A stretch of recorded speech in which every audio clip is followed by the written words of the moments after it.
சத்தியமாக சொல்கிற அவர் ஐபிஎஸ்ஸா இல்லையான்னு எனக்கு சந்தேகம் வருது. அது பேர் சார்பு செய்தல். ஒட்டுதல்னு சொல்லக்கூடாது, சார்பு செய்யுது. செவத்தில் தான் ஒட்டணும். நம்ம வீட்டு டோரில் இருக்குல்ல, அதில் பேஸ்ட் பண்ண சொல்லி தான் லா சொல்லுது. அப்போ அண்ணாமலைக்கு சட்டமே தெரியல. இது ஒரு அடிப்படை சட்டங்க. இது ஒரு சாதாரண ஒரு ஹெட் கான்ஸ்டபிளுக்கு தெரியும் இந்த விஷயம்.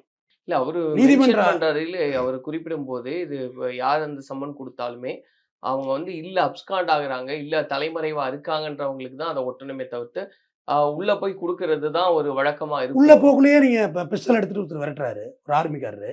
உள்ள போக விட்டானுங்க. எங்க போலீஸ் தானே வந்திருக்காங்க.